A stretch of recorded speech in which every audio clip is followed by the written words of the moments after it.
ના મોંઘવારી ભથ્થામાં થયો છે વધારો। એસટી કર્મચારીઓના મોંઘવારી ભથ્થામાં 4%નો વધારો થયો છે। હર્ષ સંઘવીએ આ અંગે કરી છે જાહેરાત।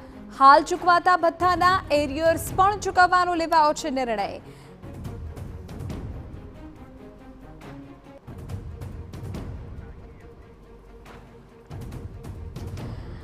એસટી કર્મચારીઓ માટે આ ખુશીના સમાચાર એટલે મળી રહ્યા છે કારણ કે હવે એસટી કર્મચારીઓને મળતું જે મોંઘવારી ભથ્થું છે તેમાં વધારો કરવાનો નિર્ણય કરાયો છે અને આ અંગે હર્ષ સંઘવીએ ખુદ જાહેરાત કરી છે।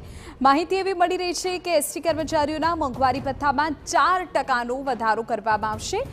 46% મુજબ મોંઘવારી ભથ્થા સહિત એરિયર્સ ચૂકવવાનો પણ નિર્ણય કરાયો છે। અમારા સંવાદદાતા કિંજલ આ બાબતે પૂરી વિગત આપી રહ્યા છે। જે કિંજલ, બિલકુલ કહી શકાય કે દિવાળી પહેલા એક ખુશીના સમાચાર ચોક્કસ એસટી કર્મચારીઓ માટે છે, કેમ કે મોંઘવારી ભથ્થામાં વધારો કરવામાં આવ્યો છે। 4%નો જે 4%નો વધારો મોંઘવારી ભથ્થામાં કરવામાં આવ્યો છે, એટલે કે 46% મુજબ મોંઘવારી ભથ્થાની ચૂકવણી છે તે આ કર્મચારીઓને રાજ્ય સરકાર કરશે અને તેની સાથે એરિયર્સની પણ ચૂકવણી કરવાની જે નિર્ણય છે તે રાજ્ય સરકાર દ્વારા લેવામાં આવ્યો છે।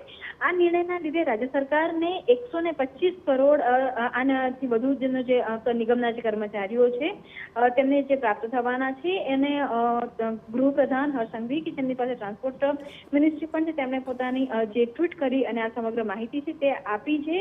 125 કરોડથી વધારાનો જે લાભ છે તે એસટી નિગમના કર્મચારીઓને થવાનો છે। એટલે કહી શકાય કે એક દિવાળી પહેલાના રાહતના અને ખુશીના સમાચાર એ એસટીના કર્મચારીઓ માટે છે। બિલકુલ કિંજલ, આભાર વિગતો બદલ। તો એસટીના કર્મચારીઓ માટે આ મહત્વપૂર્ણ સમાચાર છે કારણ કે મોંઘવારી ભથ્થામાં હવે વધારાનો નિર્ણય કરવામાં આવ્યો છે।